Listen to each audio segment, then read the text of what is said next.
Some people don't actually want to die. They just want life to stop for a while. They're not running from pain as much as they're craving silence, a break from smiling, working, explaining, performing, or even thinking. They're not lazy. They're exhausted in a way no doctor can diagnose and no medicine can cure. So they sleep, not to rest, but to escape. Because sleep is the only time life finally goes quiet.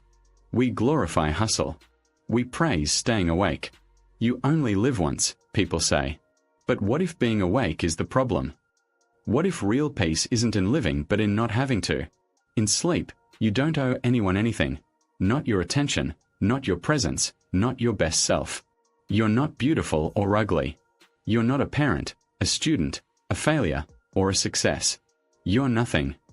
And for a few hours, that's not just okay, it's freedom. Every night, billions of people surrender their identity, their body, their consciousness. Not because they're weak, but because they're human. Because existence hurts, and sleep is the only pause button without consequences. Cioran once wrote, "It is not worth the bother of killing yourself since you always kill yourself too late." That's what sleep offers instead, a temporary suicide with a reset button. No blood, no trauma, no questions. Just silence. This isn't poetry. It's biology. When life becomes unbearable, the body knows. It shuts you down. Not because it's broken, but because it's trying to save you. That's why people with depression can sleep 16 hours a day, not because they want to, but because it's the only state where life doesn't chase them. Sleep isn't just rest. It's rebellion. It's resistance. It's relief. And it might be the only honest one we have. Consciousness isn't a gift. It's a sentence. You wake up not because you're ready, but because you're obligated. Alarm clocks don't just measure time. Their sirens drag you back into a world you never asked to be born into. What we call mourning is just a polite way of saying the return to suffering. There's no moral victory in being awake. Awareness doesn't make you enlightened. It makes you responsible for answering messages, being pleasant, pretending existence is manageable. Waking up is clocking in to the slow daily grind of pretending you're okay. Cioran saw it clearly. To live is to be someone else's prisoner. When you're awake, you belong to your boss, your debts, your history, even your body. But when you sleep, no one owns you. Not even you. We need to stop glorifying wakefulness. Being awake means facing an endless flood of unsolvable problems. Climate collapse, economic anxiety, loneliness no algorithm can fix. It means checking your bank account hoping the number won't humiliate you. It means smiling when someone asks, "How are you?" and you can't afford the truth. You're not living. You're absorbing damage. Schopenhauer wasn't pessimistic. He was precise. Life swings like a pendulum between pain and boredom. Daytime is just the long stretch between those two poles. Being conscious means being condemned to desire. Desire is built to never be satisfied. You eat and you're hungry again. You win and want more. You fall in love and eventually it ends. The engine of life runs on suffering. Sleep is the only mechanism that interrupts it without requiring your participation. This isn't defeatism. It's clarity. The systems we live under don't collapse under criticism. They survive on your exhaustion. You can't question the machine if you're too busy surviving inside it. When you sleep, you're not just resting. You're exiting the loop. You're refusing the fiction that life must be earned through exhaustion. In that refusal, even for a few hours, you're freer than most people will ever be awake. The body returns to sleep not just from tiredness but because the soul has nothing left to give. You lie down not just to recover energy, but to evacuate existence. Sleep isn't a pause. It's a betrayal of everything the waking world demands. And thank God for that. Sleep is involuntary for a reason. If we had to choose it consciously, we might hesitate. Because falling asleep is surrender. You lose control, you vanish, you let go. Yet paradoxically, it's the only moment you're truly safe. There's no surveillance in sleep, no judgment, no deadlines. Even your own thoughts can't follow you into the depths of unconsciousness. That's what makes it sacred.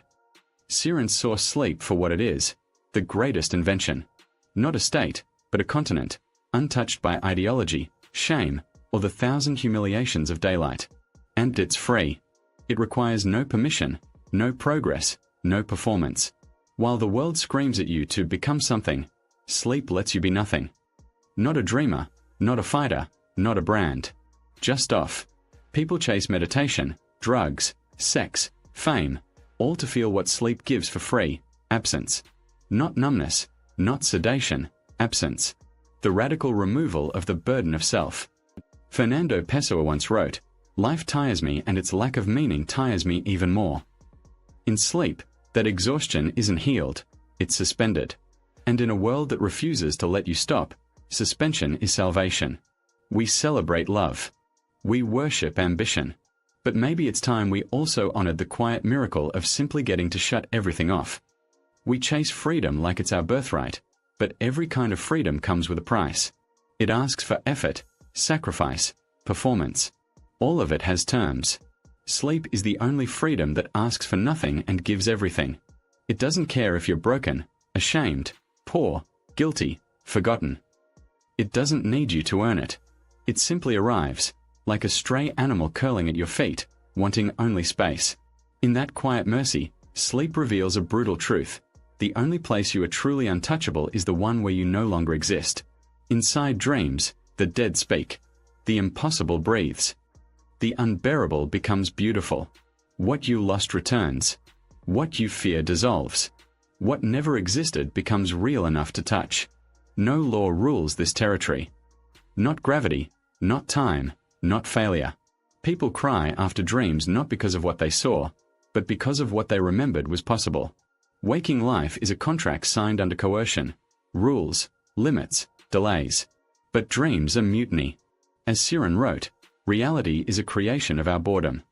Dreams, by contrast, are bursts of genius. Left unchained, the mind builds worlds where grief reverses, love is safe, and gravity is optional. In dreams, you are not your past, your body, or your regrets. You can become a bird, a forest, a stranger. You can talk to someone who's been dead for 20 years. And when you wake, the ache you feel proves it was real enough. This isn't escapism. It's correction. Reality is the lie that tells you you're limited. Dreams are the rebellion that proves otherwise. Freud saw dreams as wish fulfillment. Jung saw them as messages from the unconscious. But both missed something Cioran quietly knew. Dreams feel more real than reality because they're not infected by obligation.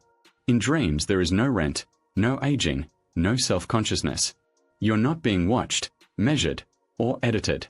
You're unreadable, even to yourself. For some people, sleep isn't rest, it's a return. A recurring street. A familiar face. A version of themselves that still believes something is possible. That secret world isn't fiction. It's therapy.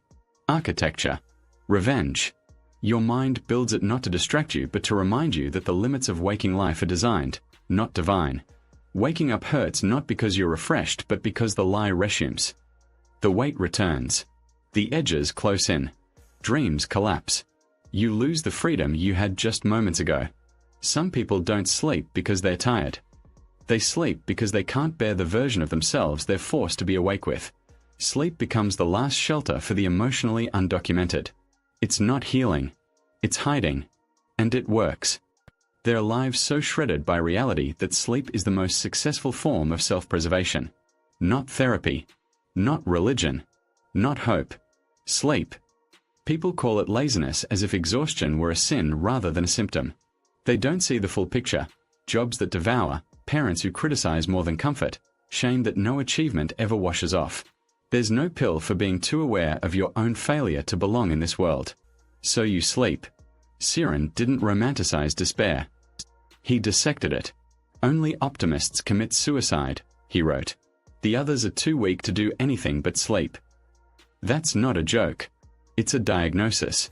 There are people who don't want to die but don't know how to live again. They've been disappointed too many times to trust joy, hurt too deeply to feel curiosity. For them, sleep isn't the absence of life. It's protection from it. It doesn't accuse. It doesn't require charisma. It doesn't test your resilience. And unlike every human relationship, it never leaves first. Neurology knows this too. In depression, the brain often drives the body into hypersomnia, extended sleep cycles, not as laziness, but as shutdown. Like a computer caught in a fatal loop, It powers down to avoid overheating. That's not failure. That's survival by refusal. People sleep 16 hours a day not because they're giving up but because it's the only state where their suffering doesn't multiply. Pessoa captured this perfectly. To feel today what one felt yesterday isn't to feel, it's to remember. Depression isn't sadness. It's repetition. And sleep breaks the loop. It's the most honest coping mechanism there is. No side effects. No forced conversation. No way to do it wrong. It doesn't heal but it shelters, and that's enough. Some chase sleep the way addicts chase oblivion. And maybe they're not broken. Maybe they're the only ones seeing clearly. The world isn't built for tenderness. Some of us have no armor. But in sleep, we don't need it. We don't sleep to recharge. We sleep to disappear. And the reason it feels good, truly good, is because it mimics what we are not allowed to say out loud: oblivion. Most people aren't afraid of dying. They're afraid of dying without having escaped first. Sleep is death's rehearsal that doesn't ask you to die. And most nights, that's more than enough. You lose your name. You lose your body. You lose time. 8 hours pass and you're nowhere. And strangely, that absence becomes the most peaceful thing you feel all day. Cioran wrote, "We are born to sleep and dream our lives away. The rest is vanity." He wasn't being poetic. He was being exact. In Greek myth, hypnos, sleep, and thanatos, death, were twin brothers. They come from the same womb. One gives you silence for a night. The other gives you silence forever. Death only terrifies us because it's permanent. But what if permanence is mercy? What if the real fear is waking up again and again into a life that never quite fits? Waking up is a return to noise, gravity, identity, bills, guilt, memory. Sleep is the only time you vanish without consequence. Even science admits it quietly. In deep sleep, brain activity slows to near nothing. No thoughts. No dreams. No language. You're still alive, but you've exited the program. The screen is off, but the machine hums. In that neurological silence, the body reveals its truth. It doesn't crave stimulation. It craves cessation. Pessoa wrote, "To be nothing, that's the true ambition." In sleep, that ambition is fulfilled briefly, quietly, without shame. The world tells you purpose is found in striving, building, enduring. But sleep tells a different story. That maybe the highest peace is found not in being more but in being less, until you are nothing. And the strange, terrifying beauty of it is this: you've already experienced your own death 1,000 times. Every time you called it sleep. If this spoke to you, if in some quiet way it made you feel seen or less alone, you've already done enough just by being here, listening. That's real support. But if you want to go one step further to help keep this kind of honesty alive in a world that rarely makes room for it, becoming a member or using Super Thanks is one of the most powerful ways. Not just money, a way of saying, "This matters. I want more of this." Still, never forget, just by watching, sharing, and staying until the end, you've already helped more than you know. Thank you for being here, for real.